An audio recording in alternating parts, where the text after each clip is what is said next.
financial or legal advisor.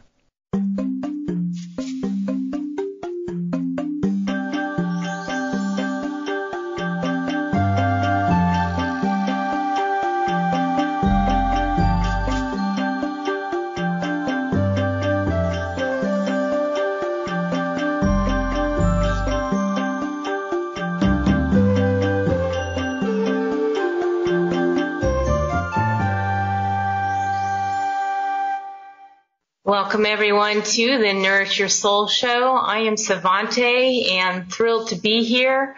Thrilled to invite you to this next hour of sacred time with me and our special guest, Krishna Das. Welcome, Krishna Das. KD Hi. Is in the house. And we are celebrating this wonderful comeback of Bhakti Fest coming in September 15th through 17th. And KD's headlining, and I think I was there in the very beginning after a 3-year delay. 3-year delay of life, wouldn't you say? The whole world kind of went on a pause.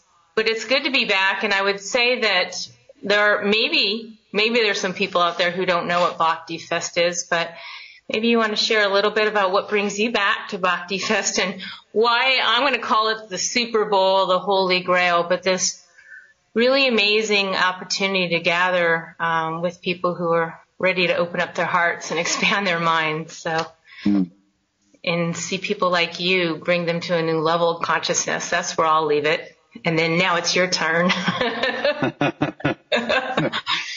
In India they have these melas where mela means like a fair or a gathering, and spiritual people come. Swamis and yogis and people who want to meet them, they all come and gather and kind of soak up the vibes. So this, in a way, this is like a mela, Western style, of course. It's a good place to go. You get different people. Everybody has their own way of connecting to love and to the divine. And this brings a lot of different paths, makes them available to people. It's very nice. Hot as shit.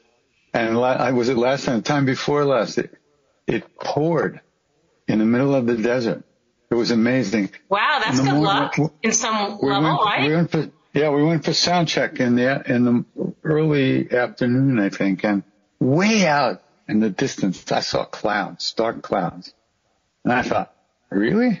We set up the stage, and at night, it was already dark.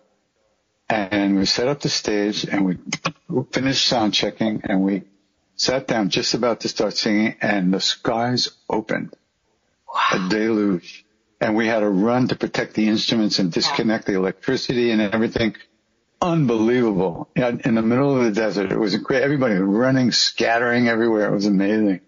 And I'm sure everyone says, well, that must mean good luck. I remember when it rained on my husband, we call him Merlin, on our wedding day, and it was out. We were in New Mexico where there's beautiful atmosphere, and then just like what you explained, and it's like boom. It's like, oh, that must mean good luck. Yeah. One hopes anyway. One hopes. Well, so far so good. Yeah. Anything new this year that Bhakti Fest is going to surprise us with, or anything that you can say that you're looking forward to?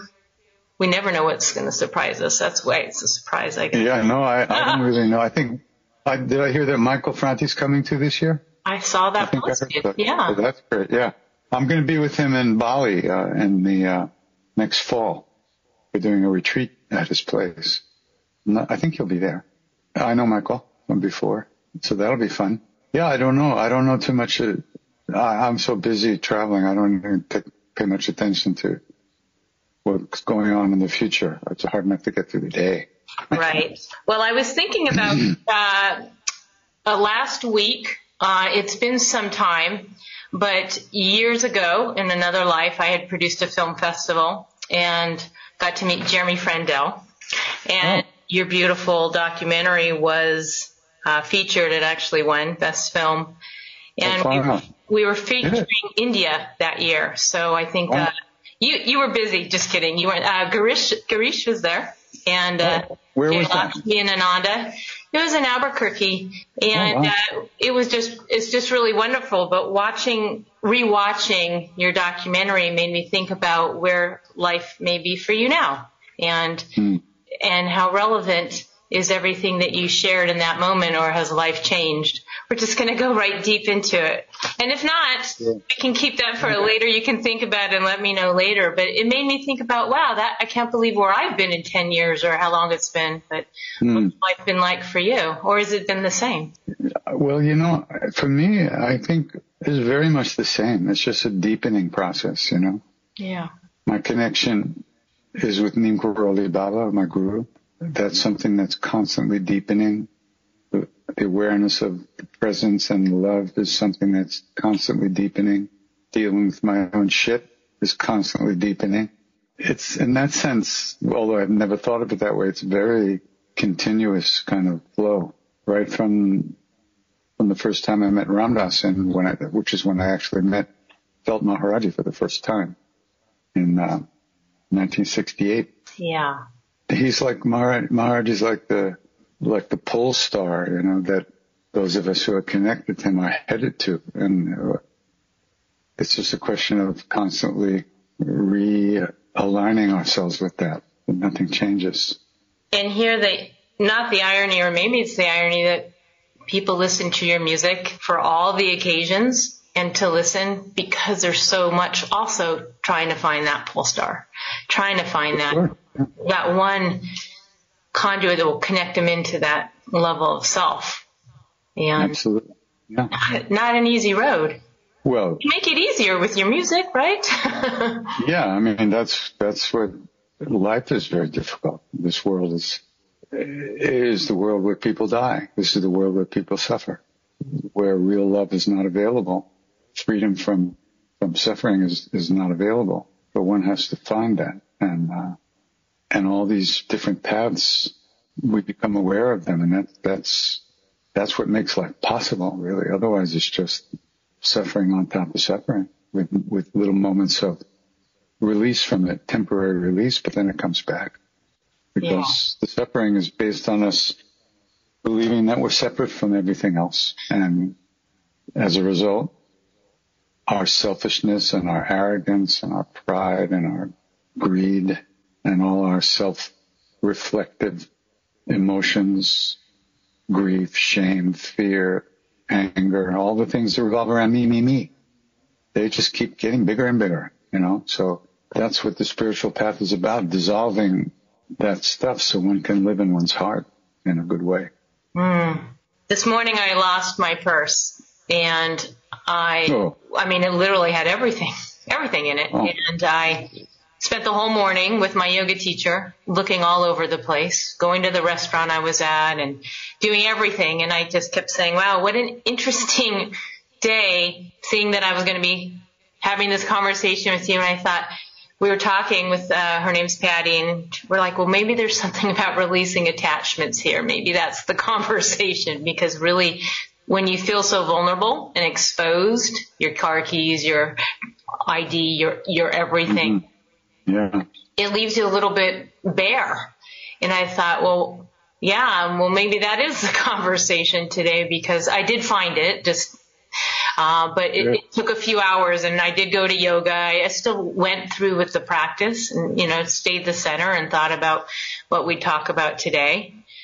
And, anyways, releasing attachments to fear was like really up there. It's big stuff when you lose something like that. I know. Yeah. Everything in there but the passport, because I have some trips coming up, including India. Oh, cool. You're going to India? Good. Yeah. I just got back about a month ago, I think. 2 months ago. I was there for 2 months. January to end of March. So do you stay on a regular circuit of travel, or for work, or do you take time to just kick back as KD, the cool guy from New York, or from whatever? I mean, really, I just wonder, how you pace yourself, because this is the Nourish Your Soul show. So we look at how does one nourish their soul emotionally, mentally, physically, and spiritually. So somewhere we'll maybe ask you that along this next time together in these episodes. Mm-hmm. Well, nothing is more nourishing for my soul than singing with people. Yeah. That's something I recognized at some point in my life. After many years of grieving over Maharaj's disappearance, and then having an experience where he kind of came back to me, or I felt him again after many years, and then kind of trying to stabilize myself a little emotionally, and then starting to sing again with people. 21 years after he died, it's when I started really singing with people. And and it was because I understood very clearly. I had this epiphany in my apartment. I walked from one room to the next, and I was struck by this like thunderbolt that if I did not sing with people, I would never be able to clean out the dark corners and shadows in my own heart. And the understanding was that all my suffering and pain was from those shadows. And so it took a little while to get with the program, but I didn't really have much choice. You can pretend you don't see, but you do. So it took me a little while, but yeah, then I had to kind of start singing with people if I was going to live. And I did. That's what keeps me alive. And that's my deepest connection. Was there a moment when you knew that it was starting to shift, like you were coming out of the shadows, or was it just you getting a little bit of levity going inside the heart? What time is it? And by the way, you said 21 years. There's that 21 again. We asked about the segment. I don't know. Oh, really? Okay. That happened fast. Yeah. No, I just wonder, sometimes people have the aha moment. They're like, I'm ready to come out of that cave. I'm ready to come out of that area of darkness. In others, it takes a minute. They just gradually find their way, that they're starting to, engage more. And yet here you are, this, famous icon, and you're having to have this space, this space of healing for other people. And here I can imagine inside for you, you're doing you. Yeah, I mean, really all I do is share my practice with people. My practice is chanting with people, so it involves everybody else. So yeah, I'm not trying to do anything for anybody. I'm not trying to save anybody's ass other than my own. And I'm not trying to get people off. I'm just sharing my practice. And I think that's probably why people have an internal kind of sense of being able to let go into it, because I'm not into manipulating anybody here. It's not entertainment, so there's no idea of what it's supposed to feel like or you're supposed to do. Most of the time I don't even know really what I'm going to sing. I don't think about it. Just the next thing comes up. For me, it's helpful to have to show up. Like at home, although I enjoyed the pandemic very much. I enjoyed being home. It was very good for me. It really slowed down. A lot of things kind of fell into place that were like all over the place, Yeah. And I know it was very hard and still is hard for many people to have. But for me, it was really good because I hadn't been home for more than a few weeks in 20 years or so. The big pod. And being on the road was good too. I'm about to leave for Europe on Monday I'll be gone 2.5 months during Europe, I guess. I guess I'll be back. Who knows what's going to happen, but I'm looking forward to it. I'm sure they are too. Well, I think that someone like you, well, I can't say I think like someone like you. I'll ask for you when you just said I just begin what you do. It's not like a set list. You don't go up there and say, today we're going to be doing this, this, and this. Or is that? I mean, I'm in a music studio here at Farmadelica, and everyone has their set list, but you just move into the space of presence. Yeah, and, everything I chant is what is called Namasankirtan, the name, a repetition of the names of God. Yeah. And so it's really very much the same.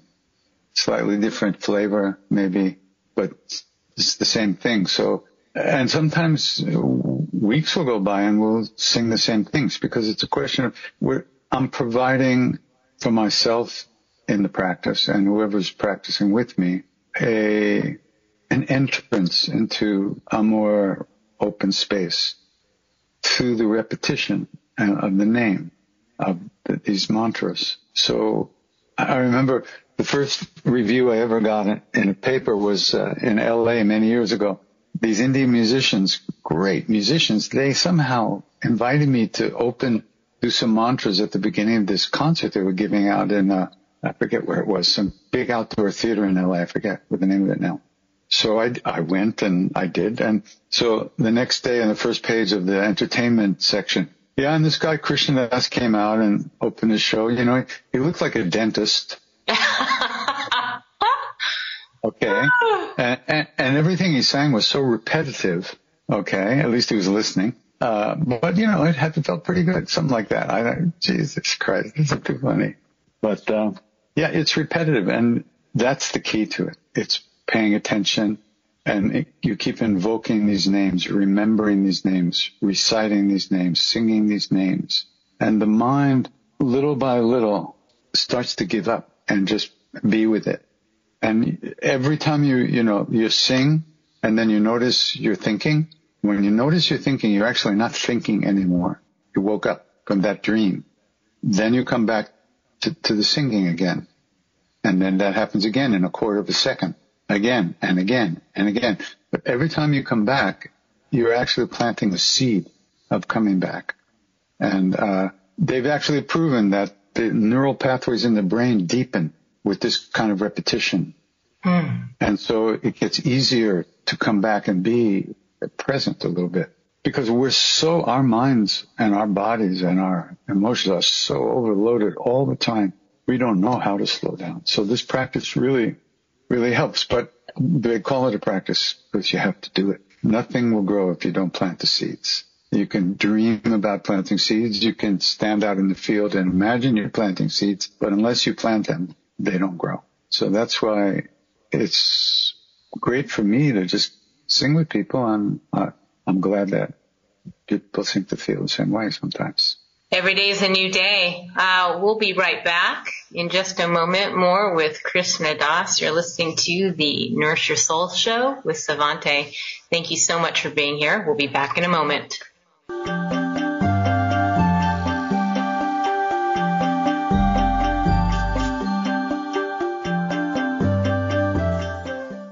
What if your food can talk? What would it say? Receive Mother Nature's healing wisdom for emotional, mental, physical, and spiritual wellness at centerforintuitivefoodtherapy.com. Feed your chakras, eat in unison with nature's 5 elements, and now receive a complimentary energy activation. To begin your journey, visit centerforintuitivefoodtherapy.com/activation. You'll never look at food the same way again. Take your mind, body, and spirit to the next level of healing support with me at deniseflood.com. Together, we'll create your self-care toolbox using a layered wellness approach to deepen your relationship with soul. My unique program, Change Your Frequency, Change Your Life, is designed to lift your vibrational presence to create heaven on earth. Join the light bearers at deniseflood.com and access your free resources. DNA are unique building blocks of life, and now there's something to nutritionally support you. Happy DNA Candy. At happydnacandy.com, you'll find unique, delicious, organic, GMO-free candy made directly from plant DNA. Nutrients so immediately absorbable, you will feel the difference fast. The right nutritional support helps energy, stamina, and aging. What are you waiting for? Go to happydnacandy.com now. You are nature. You are earth, air, fire, water, and spirit.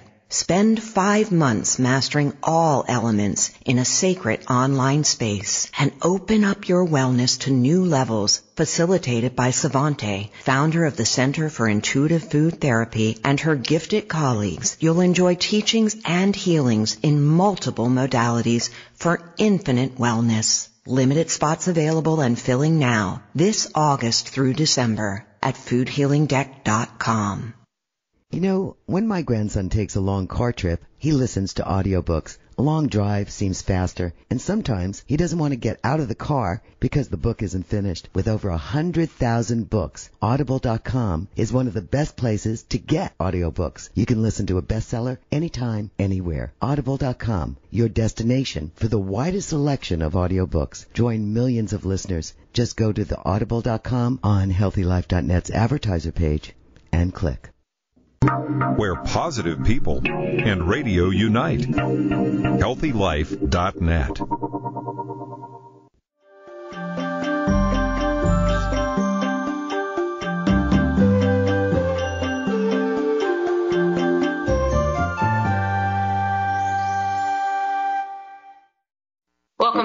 to Nourish Your Soul show. Thank you so much for being here. We are here with Krishna Das. So I was telling you off air, I had a little story to share with you about the Hanuman Mandir up in Taos. So I was dating the architect, who became the architect, and it was a very interesting, I will say, synchronicity that 4 weeks while they were doing this worldwide looking for, this worldwide selection of the architect for the design. I was down in New Mexico and we heard about it and submitted an idea, and he was in the running, and we worked on it at my house, and I said, some lotuses here would be great. And, it just was a little part of the process. And then when we went to present it, everybody was there. Ram Dass was on Skype from Hawaii, and everybody was in the room, and he's presenting. I'm in the back, and I remember one of them leaned over to me and said, Maharaji came to me in my dream state last night and said he was going to be the one. And he was. So I feel like a part of that wonderful, wonderful place there. It's just so beautiful. But I just wanted to share that with you. Great. I was there before it was what it is. Yeah. I remember the day we got Hanuman out of the box. He'd been in a wood crate for a while, a couple of years, I think, out at Vishu's place in Seiko. And then one of the old devotees had this dream that Hanuman came to her and said, there are bees in the box and they're bothering me. And so she told this other guy who was high on acid, and he just jumped up on the box and started ripping it open. And sure enough, there were bees inside. But now the box was open. The Hanuman was visible and available.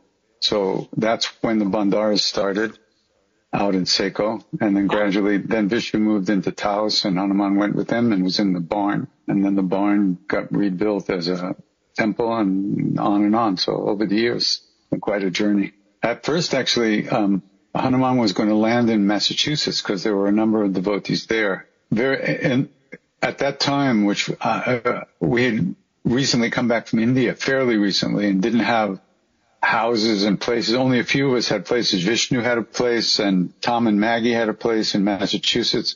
So where was it going to go? And so Hanuman wound up going to New Mexico. Could have been Massachusetts. Someone told me that was one of the largest ones.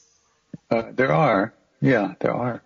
I think in Queens, New York, there are a number of Hindu temples, and Hanuman is part of one of them. And right near where I live, there's a South Indian temple, and it's a big, huge room, and there are individual temples in the room. There may be a Hanuman there. I'm not sure. But yeah, Taos is very special. Someone asked me if I was a Baba or a Hanuman devotee, and I said, I don't know if it matters. Love all, serve all. Well, you have to prove to me there's a difference. And that was the thing. We when we first went to India, we didn't know what was going on. Yeah. So we would watch the Indian people to learn and see how they related to Maharaji. How do you do this, It's a long way. We have Mickey Mouse here, and it's a long way from Mickey Mouse to Ram. So I remember this friend of mine told me, one of my guru brothers said, he saw that the Indian people would cut up these soft apples and offer Maharaji pieces of apple, and Maharaji would. So one day he cut up an apple and he put it on a little silver plate, and he went into the room with Maharaji and he offered the Maharaji the apple. He said, the look on Maharaji's face to see this Westerner doing this for the first time, the look on his face was like your dog sat up and started talking to you. They're like, what? And that was, yeah. And, also with Hanuman Chalisa, the hymn that we sing to Hanuman. Yes. We used to come to the temple every day from the nearby town, and they would give us this little yellow booklet with a picture of a flying monkey on it. I had 100 of those booklets in my room. When I finally, one day, I said, well, what is this? And the guy said, oh, it's a hymn to Hanuman. It's a prayer. And I went, oh, we could learn this.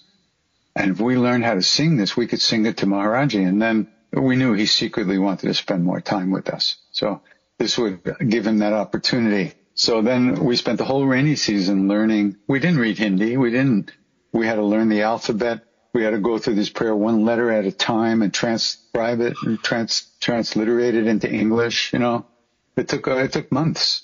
It was one of those things that Maharaji gave us and to help us find a way into him, and be with him in a different way. Because he really is Hanuman, people have seen that, experienced that, and I mean, it's hard to talk like that because first of all, we don't really know who is Hanuman. What does that mean even? But, Hanuman has various qualities of service and love and dedication to Ram. And what is Ram? We don't even know, but we know it's the indwelling presence in everybody, the soul of everyone. That's who Maharaji is. So that's how we feel about it. It's a good story when people walk in and they see the murtis of Hanuman and what is that? It's yeah. I think about learning languages and what it was like for you to do that. And you said it took months. Was there a moment where once you started to get it, you were actually thinking and speaking and feeling in the language, or was there always just, and I wonder how that is for you now when you're singing and performing. I went to India in 1970. That's 53 years ago. I speak Hindi like a 4-year-old, if I'm lucky, on a good day. The funny thing is, I always felt I should understand it. And so I never really learned it. You know what I mean? It was interesting. I can find my way around. I can find something to eat. I can find a bathroom. But I can't really talk conversationally Hindi with people very well. Little things. I mean, I can get around, but I can't really understand a lot that much. Also, when I'm deaf, it's hard to read lips in Hindi. So. Hey, those apps work really well these days, right? You could just ask anything. It's amazing. We're going to take another break, and when we come back, we're going to maybe backtrack a little bit to earlier times. Earlier, even pre-India if we can. And then we will wrap up maybe with a little bit of music. We'll see. You're listening to Sevante here with Krishna Das on the Nourish Your Soul show. We'll be back in a moment.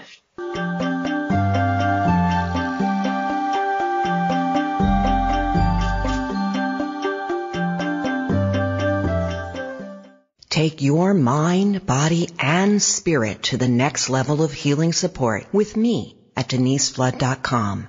Together, we'll create your self-care toolbox using a layered wellness approach to deepen your relationship with soul. My unique program, Change Your Frequency, Change Your Life, is designed to lift your vibrational presence to create heaven on earth. Join the light bearers at deniseflood.com and access your free resources.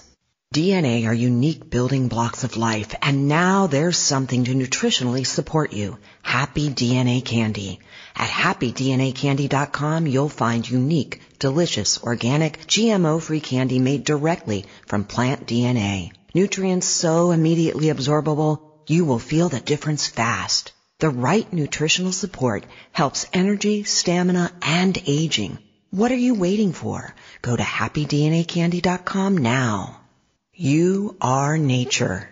You are earth, air, fire, water, and spirit. Spend 5 months mastering all elements in a sacred online space and open up your wellness to new levels, facilitated by Sevante, founder of the Center for Intuitive Food Therapy, and her gifted colleagues. You'll enjoy teachings and healings in multiple modalities for infinite wellness. Limited spots available and filling now, this August through December at foodhealingdeck.com. What if your food can talk? What would it say? Receive Mother Nature's healing wisdom for emotional, mental, physical, and spiritual wellness at centerforintuitivefoodtherapy.com. Feed your chakras, eat in unison with nature's 5 elements, and now receive a complimentary energy activation. To begin your journey, visit centerforintuitivefoodtherapy.com/activation. You'll never look at food the same way again. Shh, over here. Here's a secret for a virus-free computer. ESET. They've been a pioneer in the antivirus industry for over 25 years. 25 years of innovative, top-rated antivirus protection. ESET's award-winning security solutions provide a safe online experience for over 100 million home and business computer owners. They are so affordable, fast, and simple to use. So be gone, you blue screen of death. ESET's on my computer. If it's not on yours, visit HealthyLife.net's advertiser page and click on ESET now. Radio your way. HealthyLife.net.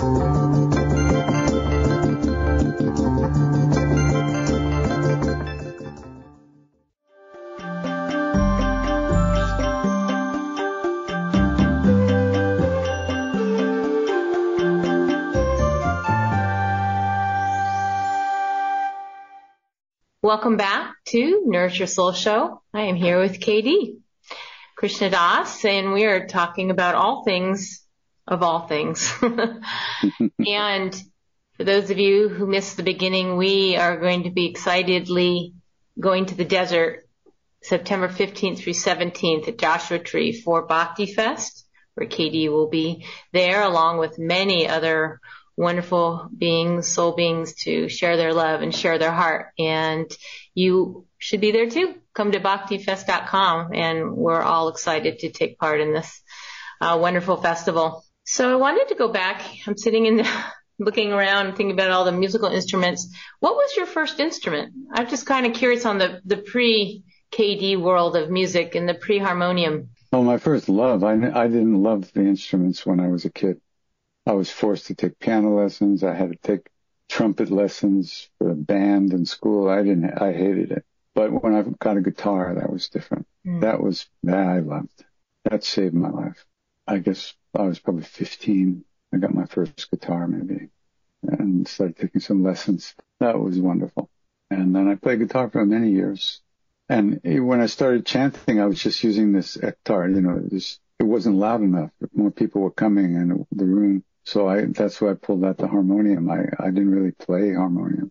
Even now, I couldn't play harmonium in anybody else's band.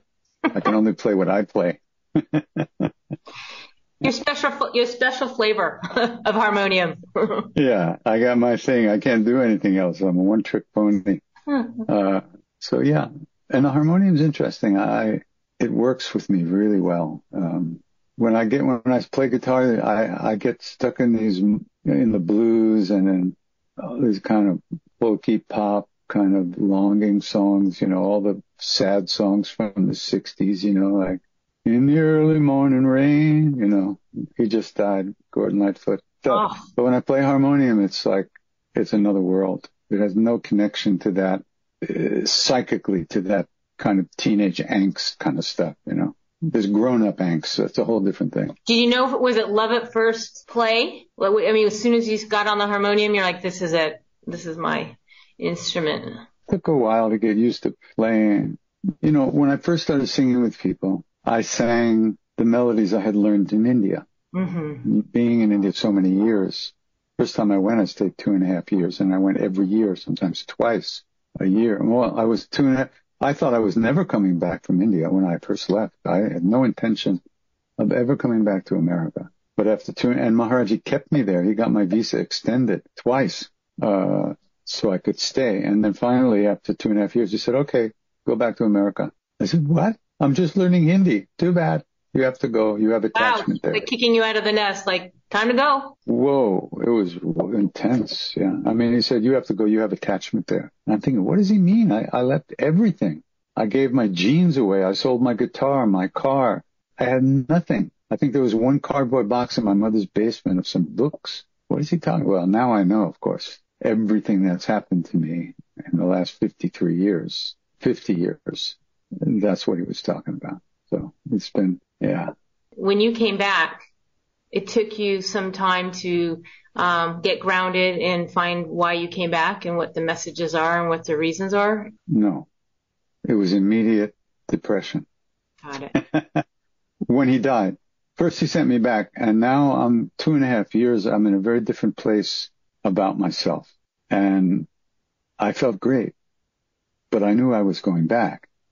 Because he had told me to come back when I had $1,000 and a year visa so I could stay, because we had no money. there. Most of the people had no money. There were a few people that kind of created a little Hanuman fund, and if you needed some rupees, you just took it.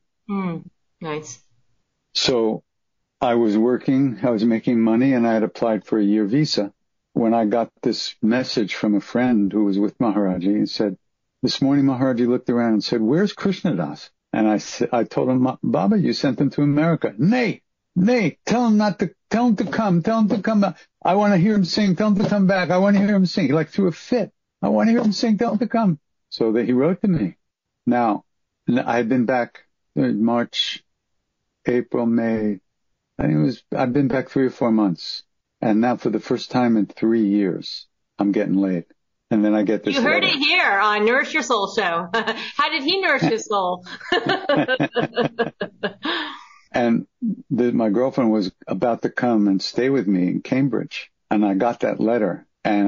So I wrote back and I said, well, when I left, he gave me these instructions. I've applied for the visa and I'm making money. Should I come right now or should I wait until I get the visa? And I figured it takes about 2 or 3 weeks for Larry to get there and back. So at least I have a couple of weeks of getting laid before I have to go back. So I get the letter back from India. It said, come in December. He left the body in September. Yeah, that's what happened right there. Boom. The next 11 years was absolute torture. I had blown it. I had betrayed the only love I ever knew after pretending to be such a great devotee. First chance I get, I betrayed that love. I was destroyed. Absolutely destroyed. What are you going to do? I had nobody to blame except me, and I did.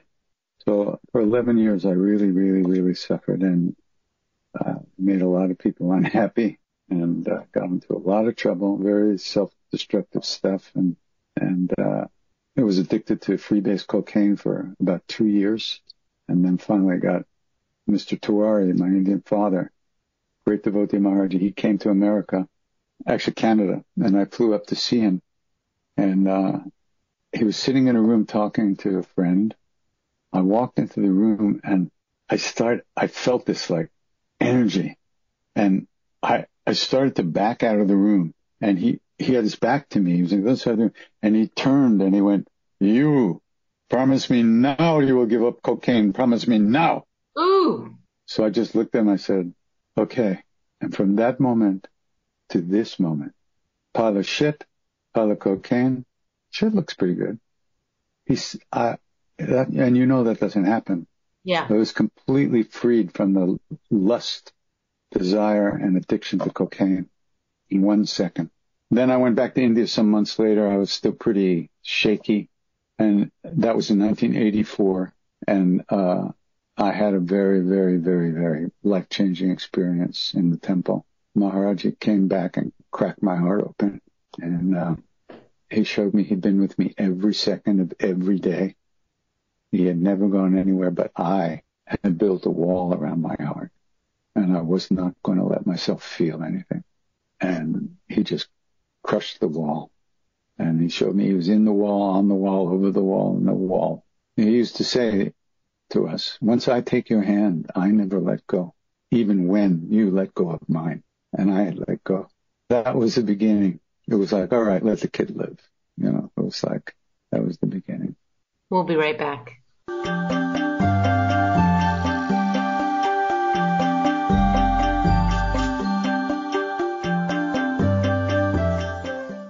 DNA are unique building blocks of life, and now there's something to nutritionally support you. Happy DNA Candy.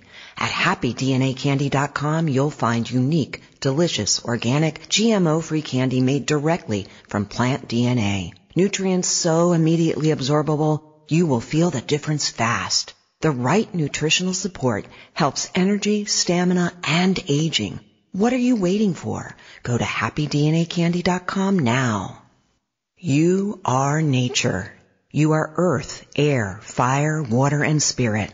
Spend 5 months mastering all elements in a sacred online space and open up your wellness to new levels, facilitated by Sevante, founder of the Center for Intuitive Food Therapy, and her gifted colleagues. You'll enjoy teachings and healings in multiple modalities for infinite wellness. Limited spots available and filling now, this August through December, at foodhealingdeck.com. What if your food can talk? What would it say? Receive Mother Nature's healing wisdom for emotional, mental, physical, and spiritual wellness at centerforintuitivefoodtherapy.com. Feed your chakras, eat in unison with nature's 5 elements, and now receive a complimentary energy activation. To begin your journey, visit centerforintuitivefoodtherapy.com/activation. You'll never look at food the same way again. Take your mind, body, and spirit to the next level of healing support with me at deniseflood.com. Together, we'll create your self-care toolbox using a layered wellness approach to deepen your relationship with soul. My unique program, Change Your Frequency, Change Your Life, is designed to lift your vibrational presence to create heaven on earth. Join the light bearers at deniseflood.com and access your free resources. Stuff. Where can I contain all of my stuff? How about this? The Container Store, the original storage and organization store. And I found their link on the healthylife.net advertiser page. They have containers for everything, including the kitchen, the bathroom, trash and recycling, traveling, spring cleaning, and dorm rooms. Just about everything you can think of to contain your stuff. The Container Store, right on the healthylife.net advertiser page. Radio your way. healthylife.net.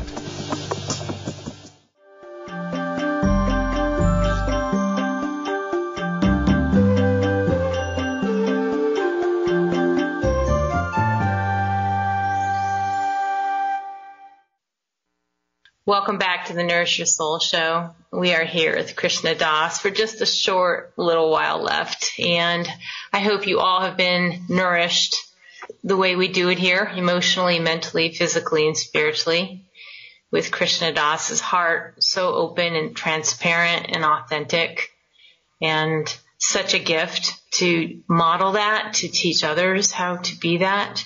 Not that you're doing it, you're just being it, and you give people that ability to be okay with their vulnerability. And so I just wanted to acknowledge that from my heart, because you feel like you give me personally permission in so many ways when things go awry to just come back and realize the gifts that are in my life. So I wanted to thank you right now before I don't get a chance to later. So in these last few minutes, if you wanted to share any input about the word nourishment, nourishing your soul, what that means, what someone could take from this interview and bring it home to their worlds and make it their worlds a better place. I think everybody has the same longing. They may call it by different names, express it differently, but the way I think about it is I want to be in love. I want to live in love. I want to be in the love all the time. And I don't want it to come and go. I don't want it to be dependent on external things, other people, other places, other things. I want to find that love within. And so I feel everybody is looking for that in some way, whatever they call it. And the good news is that it exists. It really does. It's in everybody's heart. Some traditions, they call it Buddha nature. Some traditions, they call it the self. Some traditions, they call it God, the this, the that. But it's the same thing. It's your own true self. And that has everything we need. There's an okayness about that we're not in touch with anymore in this crazy world that we live in. We've lost that feeling of all rightness, basic feeling of okayness. And so we're stuck trying to find that outside of ourselves, make ourselves feel okay. And it works temporarily, but nothing ever lasts, that way. So at some point, you realize that banging your head against the wall again and again and again is not going to make it. So you have to find another program to follow. And that's when a certain kind of, they call it vairagya in Hindi, in Sanskrit. And it's a falling away of fascination with the world, with stuff, even your own stuff. It's a falling away of imagining that anything out there can ever make you happy for real. The problem is most people will sell whatever they have to get just a little bit of love, a little bit of attention, and they don't understand what's really possible, what is possible. But it is possible to really live in that love.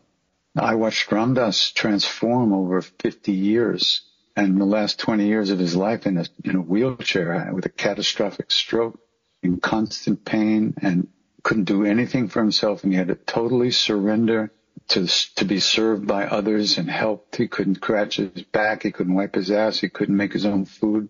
He couldn't walk. He couldn't talk half the time as well as he would like to, more than half the time. But he understood that this was his karma and that Maharaji had his guru, his own true self, could overcome all of this and actually use it to clean the mirror of his heart and learn how to live in that love all the time. And by the end of his life, he really, really was in it 99.9% of the time.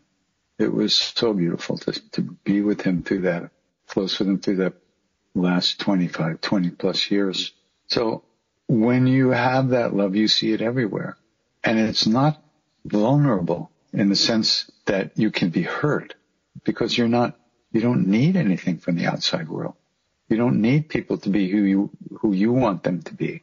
They're okay to be who they are because you're okay to be who you are. So really, it's all possible, but one has to pay attention and one has to learn to be honest with oneself about where they're at and what you want and what you don't want, and learn how to follow that heart and follow your intuition and trust yourself. It's very hard because we're not taught that. We're taught exactly the opposite growing up in the West. Everything you need is out there. The one with the most toys at the end wins. It's not like that. It's not like that at all in reality. So but it's the same for everybody. We're all looking for the same thing. Even the worst, most violent, aggressive people are looking for exactly the same thing that everybody else is looking for. But they're programs that have been implanted in them through their own karmas and their interactions with the world make it impossible for them to ever find real happiness in this life.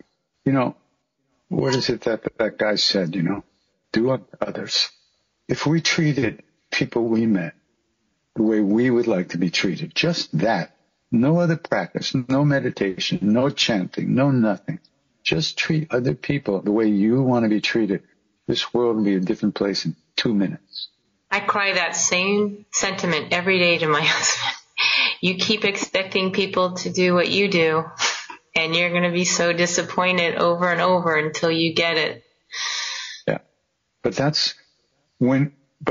And on the other side of that, when we see how difficult it is for us, who we supposedly so spiritual, to treat other people well, how difficult must it be for someone who doesn't really have a clue at all, consciously? And what happens then is compassion and kindness arises in us because we see the suffering that other people have. We see how they hurt themselves. We see how they can't help but hurt themselves and hurt other people. Nothing is painful. And to see that. It's painful when we see it in ourselves and when we see others helplessly jumping into the fires without realizing that that's what they're doing. So, but everybody wants the same thing.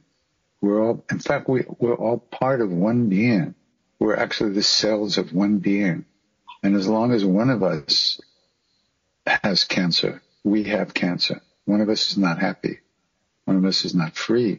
Nobody's really free because there's one of us. So as time goes on, when you're doing these practices, When I was going to kill myself in the temple, I was having a nervous breakdown right in front of Maharaji. He looked at me and he laughed. He said, "What are you going to do? Jump in the river?" Ha! He didn't seem to take it very seriously. He said, "You can't die. Worldly people don't die. Only Jesus died the real death." What? And he said, "Why?" Because he never thought of himself. He gave his life for his people. He became immortal even though he wasn't trying. He never thought of himself. So the idea is that in a great being, there's no me thoughts anymore.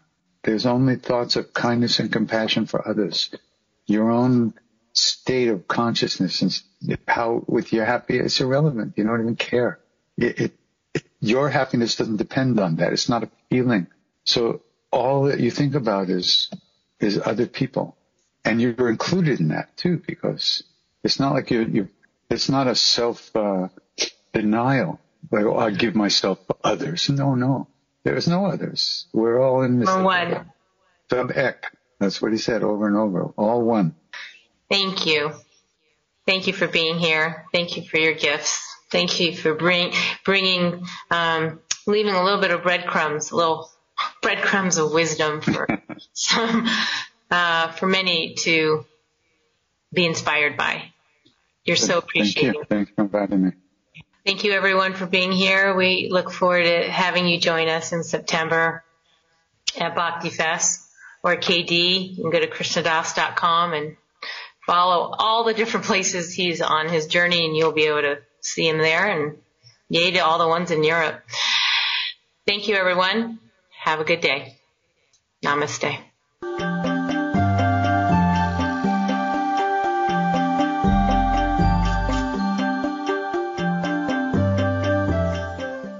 You are nature. You are earth, air, fire, water, and spirit. Spend 5 months mastering all elements in a sacred online space and open up your wellness to new levels, facilitated by Sevante, founder of the Center for Intuitive Food Therapy, and her gifted colleagues. You'll enjoy teachings and healings in multiple modalities for infinite wellness. Limited spots available and filling now, this August through December at foodhealingdeck.com. What if your food can talk? What would it say? Receive Mother Nature's healing wisdom for emotional, mental, physical, and spiritual wellness at centerforintuitivefoodtherapy.com. Feed your chakras, eat in unison with nature's 5 elements, and now receive a complimentary energy activation. To begin your journey, visit centerforintuitivefoodtherapy.com/activation. You'll never look at food the same way again. Take your mind, body, and spirit to the next level of healing support with me at deniseflood.com.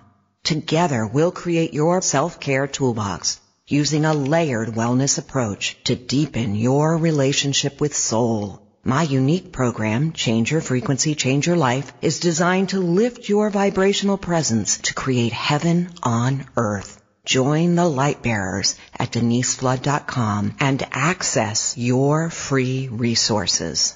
DNA are unique building blocks of life, and now there's something to nutritionally support you. Happy DNA Candy.